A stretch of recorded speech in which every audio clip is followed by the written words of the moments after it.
Ajaran yang benar adalah Injil Kristus membutuhkan kepatuhan. Yesus adalah pencipta keselamatan kekal bagi semua orang yang menaatinya.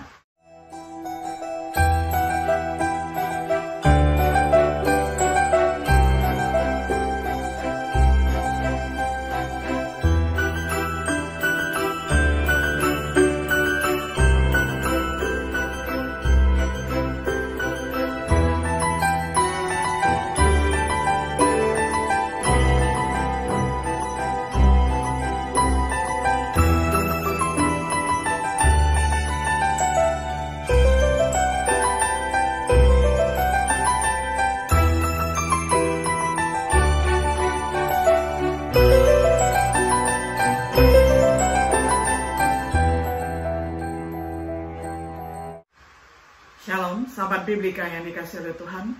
Senang sekali hari ini kita dapat berjumpa kembali di dalam acara Refleksi Sahabat Biblika. Pada hari ini kita tiba pada episode yang ketiga di dalam serial pembahasan kitab Galatia dengan tema Penyimpangan Injil yang Lain. Saya akan bacakan firman Tuhan untuk kita semuanya dari Galatia 1 ayat 6-10 di dalam terjemahan sederhana Indonesia. Saya sangat heran karena dalam waktu singkat kalian sudah berbalik dari Allah yang sudah berbaik hati memanggil kalian untuk berdamai dengannya melalui Kristus. Sekarang kalian mengikuti suatu kabar baik lain yang sebenarnya bukan kabar baik, hanya karena pengaruh beberapa orang yang mau mengubah kabar baik asli tentang Kristus. Jangan terpengaruh. Siapa saja yang memberitakan kabar baik yang berbeda dari yang sudah kami beritakan kepada kalian, baik itu saya sendiri, rasul lain, atau malaikat dari surga sekalipun, dia harus dibuang ke dalam api neraka. Saya tegaskan sekali lagi, apa yang baru saja kami sampaikan, siapapun yang memberitakan kepada kalian kabar baik yang tidak sama dengan apa yang sudah kalian terima dari kami, dia harus dibuang ke dalam api neraka. Melalui pernyataan itu, jelaslah bahwa saya tidak pernah mengubah ajaran saya untuk menyenangkan manusia. Saya hanya berusaha menyenangkan hati Allah. Kalau saya berusaha menyenangkan manusia, berarti saya bukan lagi hamba Kristus. Sampai sedemikian jauh pembacaan firman Tuhan dari Galatia 1 ayat 6 hingga ayatnya yang ke-10. Sahabat Biblika yang dikasihi oleh Tuhan, segera setelah Paulus memulai suratnya kepada orang-orang Galatia, dia menyatakan keprihatinannya, mengagetkan. Mereka begitu cepat beralih ke Injil yang berbeda, membiarkan diri mereka diganggu oleh beberapa orang yang memutarbalikkan Injil Kristus.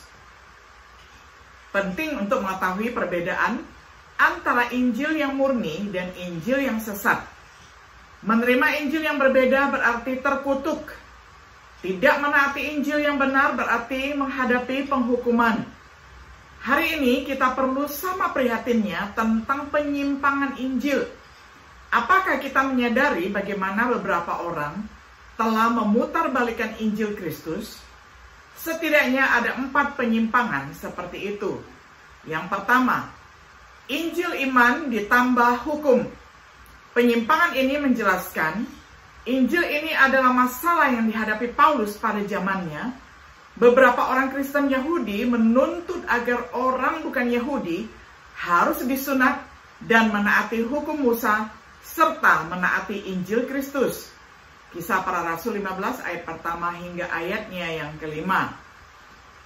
Ajaran yang benar, seperti keputusan sidang dewan di Yerusalem dapat dibaca di dalam Kisah Para Rasul pasal 15 ayat 22-31, juga seperti yang dijelaskan di dalam surat Galatia, yakni pasal 5 ayat 1-6, terdapat juga di dalam surat-surat Paulus lainnya, misalnya kitab Roma dan Kolose. Perhatikan bahwa mereka yang berusaha untuk dibenarkan oleh hukum jatuh dari kasih karunia. Galatia 5 ayat 4. Ini menggambarkan bahayanya menerima Injil sesat. Injil sesat lainnya adalah yang kedua, Injil bekerja tanpa iman.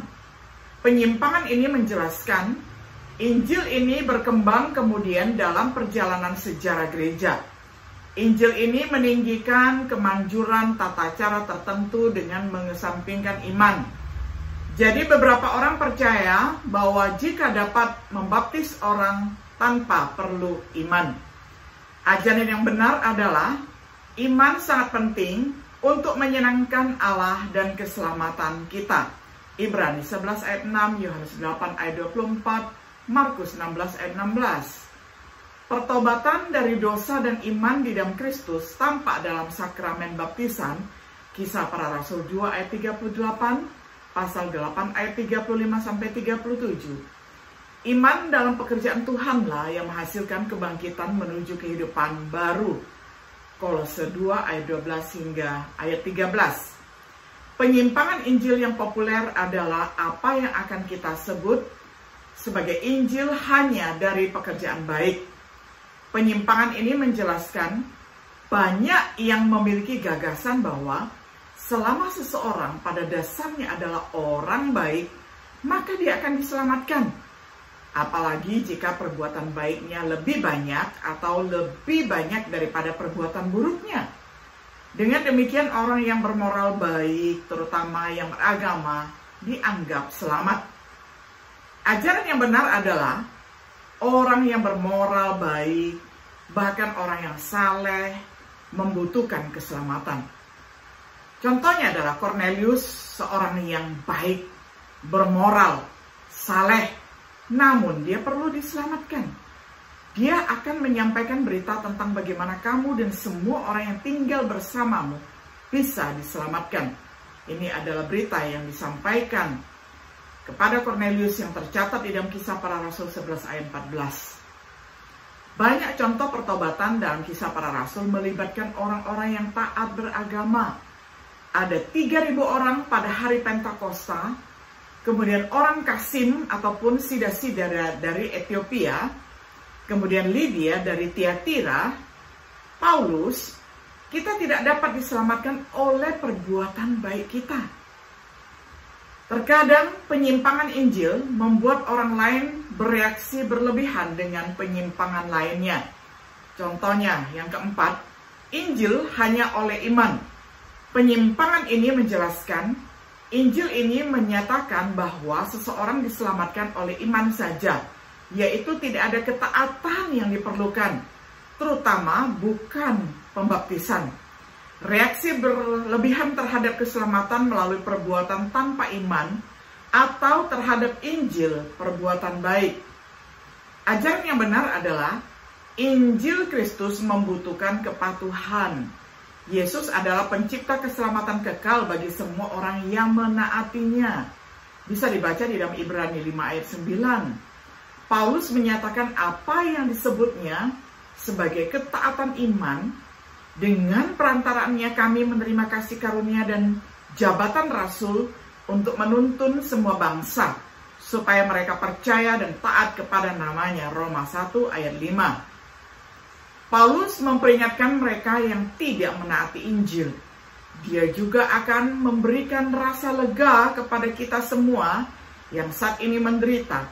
Semuanya itu akan terjadi pada waktu Tuhan Yesus datang kembali dari surga dan menampakkan dirinya kepada seluruh penduduk dunia ini, diiringi para malaikatnya dengan kuasa yang hebat. Semua orang yang tidak mengenal Allah dan tidak mau taat menerima kabar baik tentang Tuhan Yesus akan dihukumnya dengan api yang menyala-nyala.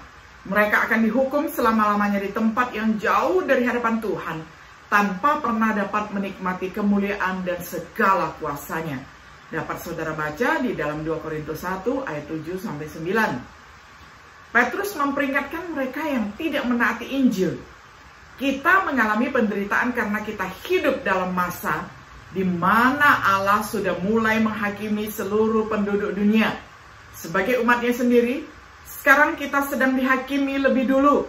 Kalau kita anak-anak Allah pun harus mengalami kesusahan seberat ini, terlebih lagi orang lain.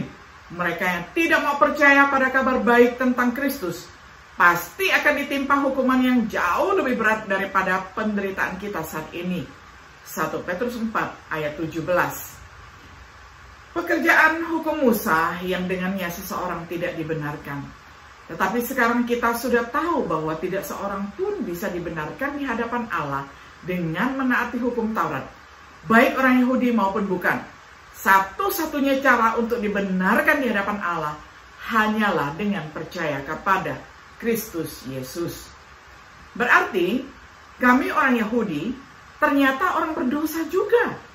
Namun sekarang kita dibenarkan di hadapan Allah karena percaya penuh kepada Kristus, bukan karena melakukan hukum Taurat, sebab tidak seorang pun sanggup menaati hukum itu. Galatia 2 ayat 16. Pekerjaan Allah memerintahkan kita untuk menyenangkan Dia. Yohanes 6 ayat 28 sampai 29. Pekerjaan Tuhan dilakukan bukan untuk mendapatkan keselamatan, tetapi untuk menerima kasih karunia Tuhan. Iman kepada Yesus adalah pekerjaan Tuhan. Jawab Yesus, inilah yang Allah mau kalian lakukan. Percayalah kepadaku yang sudah Dia utus ke dalam dunia ini. Yohanes 6 ayat 29. Pertobatan dosa adalah pekerjaan Tuhan. Mengaku Yesus sebagai Tuhan adalah karya Tuhan, diperintahkan oleh Yesus dan para rasulnya.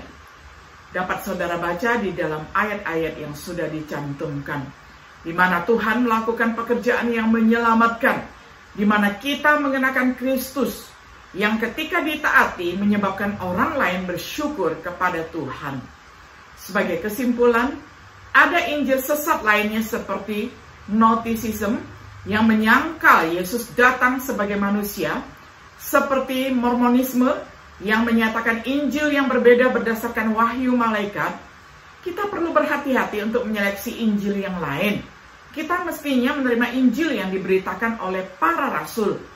Bahkan wahyu malaikat pun harus ditolak jika berbeda dengan apa yang dikhotbahkan para rasul.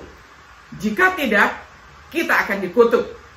Injil Kristus yang murni mungkin tidak populer, tetapi siapa yang kita coba untuk menyenangkan?